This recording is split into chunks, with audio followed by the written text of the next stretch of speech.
Let's talk about Volpe. So I know this is something that you and I have argued about all season, the streakiness of Anthony Volpe. His last 7 games, 321 average, 387 on base, 851 OPS. He had the RBI double in yesterday's game. If you look at his streaks this year, first 20 games, these aren't streaks. Hold on a second, real quick. This is what I asked of Logan before this. I asked to don't look at the streaks, don't look at when he was hot and when he wasn't. Just give me a block, just one block.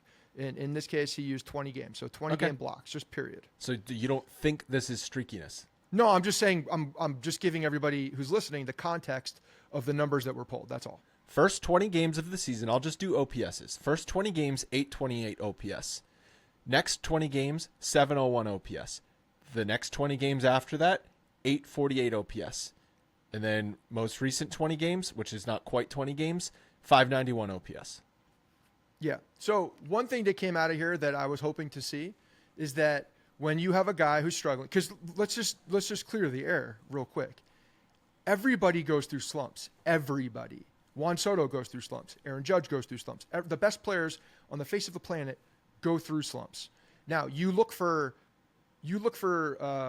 certain stats while you're slumping that makes you still a productive player, makes you still a contributor. And to me, that's like you're looking at the walks. Are you still seeing the plate well enough where you're not just a complete zero? And when I'm looking at these numbers, especially the second set, the 21 through 40, where he's at 232 average, 323 on base percentage, 701 OPS, 9 walks, 25 strikeouts. Look at the strikeouts. The strikeouts skyrocket. Strikeouts are up, no doubt about it. But he is still walking. He's still walking. He's got the 232 average, 323 on base percentage is significantly higher than what we saw when he was low last year. And when you're looking for like the maturation of a player, and as you've asked for, can we cut down what those slump numbers are? Can we get them closer to the mean? I think he's doing that. What do you explain the walks in his actually, if you look at his last almost 40 games, he's barely walked. He's striking out 3 times, 4 times as many times as he's walking.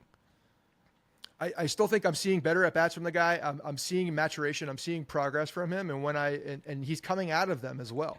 He's coming out of these streaks, and he's able to get back to the really good Anthony Volpe. So I think he's got all of the tools in him to be able to do this and continue to make adjustments and progress as a player. Like all of this is positive in my opinion. It's amounted to a 109 OPS plus, 9% better than league average. Okay. That's okay. That's not that good. But again, in the moments, I know when you lump it all together and you're getting 9%, but the good is really good. The good is really good. That means the bad is really bad. But the bad is getting better also. It is. It's getting better. Boy, the way you are twisting yourself into a pretzel to make He is a second-year player. A second-year player. Again, I will reference how many other guys who have won the Rookie of the Year who have come back and flopped in their second year. I don't know what's happening recently, but there was the exact situation was happening in Arizona. I don't know if he's gotten on a hot streak, but you're starting to see it again. It's happened time and time again. This is a guy who's making He's making progressions through his career.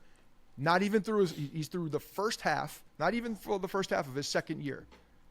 So what would you like to see? And he's playing damn good defense. What would you like to see offensively from him in the second half? Continue to cut down the strikeouts. And I think that's been a major emphasis in his approach this year. Continue to cut down the strikeouts. And when you're going bad, if you're not squaring up the ball, if you're not still work the count, be able to work the walks when you can.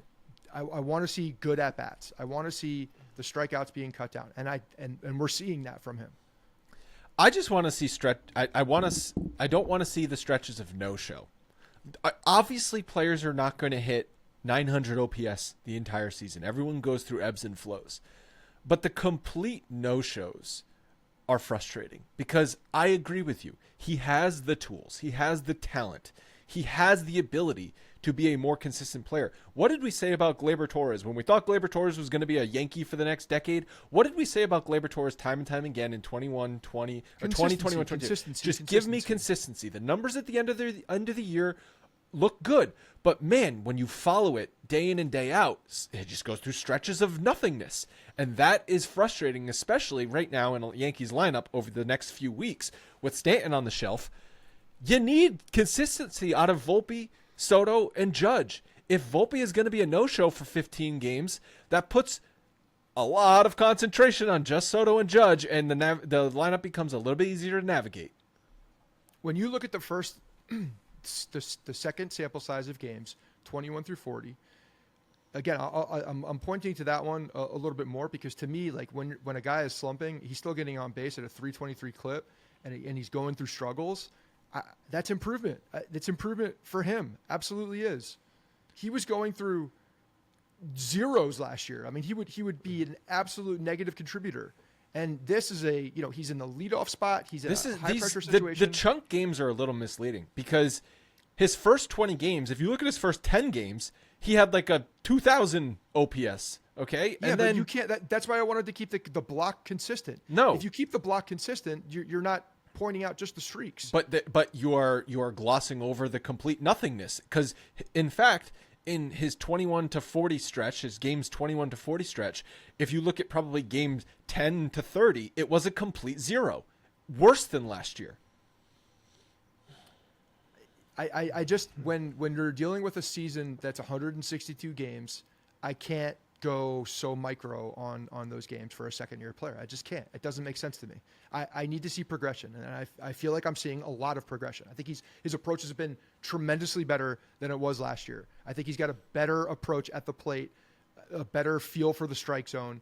I feel like he's coming into the game. The defense has not lacked one bit. That's part of the game. The guy plays every day. I got no complaints to Anthony Volpe. He when you look at all of his expected numbers, like in totality, like they're just all better. I mean, like his K percentage is down 8% from last year, right? Because if you're gonna compare, no, of course that's he's been. Of course he's been. His launch angle is down from 14.2 to 5.5. That's I love that. That means he's flat through the zone. That means he's making more contact. 14 to 5. That's 5. Very significant. That's, his expected, his expected batting average is up, his expected slugging, like everything is just like more complete. He's a more complete player. Not to mention this year, he's literally in the 100th percentile of outs above average. He's been the most valuable defensive player. So you know what? If you're 100 OPS plus in this league, you stick as a top sure. defender. So he's, value wise, obviously he's in the leadoff spot and they need him to be a contributor with the bat, but you're getting 11 outs above average at shortstop at this point in the season, which is better than any player in baseball. That's huge. And this is the type of player that he is. This is I think one of my bold predictions was him going to the leadoff spot and staying there, and the prediction was like less home runs, right? I think I said less home runs, significantly less, because I want him going gap to gap. I didn't know that the launch angle was that different, but that's significant. Because he hit 20 last year, 21 last year, right? And he's got 6 so far, so he's on like a 12 homer pace. Cool. And I want more doubles. Like I want you to be a double machine. I want you to be on base. I want you to get. What did he slug last year, Logan? Because he's slugging 412 this year. Curious what he slugged last year. He was at 383. Okay, so his slugging is up. And when I see him being that type of player where he's able to, get balls through the infield, beat them out, hit doubles, set the table for the guy, like that's who he needs to be. He's really settling into his role, and I think this is the long-term role for him as a player. This is his career role. He should be a doubles guy. He should be a high on base percentage guy, and he should wreak havoc out there. And at some point, I would expect him getting close to 200 hits. Yeah, and I mean, like no one gets 200 hits anymore. At some point, I said. No one sniffs 200 hits anymore. 170. You're going to see that. You get the 170. It's going to start ticking up. You're going to see with all the rule changes. Over the next 10 years, you're going to see more people do it for sure. Yeah, no, I mean, like last year he had a 46.7% pull percentage. This year he's at 24.6. Oh, guys, I mean, of course he's been leaps and bounds better this year than he has last year. That's not what I'm saying. And overall, I am overall, I would say Volpe has been. I've been satisfied overall with Volpe this year, but it's just like when, it's kind of like the kid in class who has such great potential. If you're a teacher and you're a little bit harder on that player or that student because the potential is there. I'm being a little bit harder on Volpe because I know the potential to be consistent is there, and I want to see it. Because he has been the third best player on the team this year, and now with Stanton out, he's going to need to be the third best bat in the lineup with him on the shelf.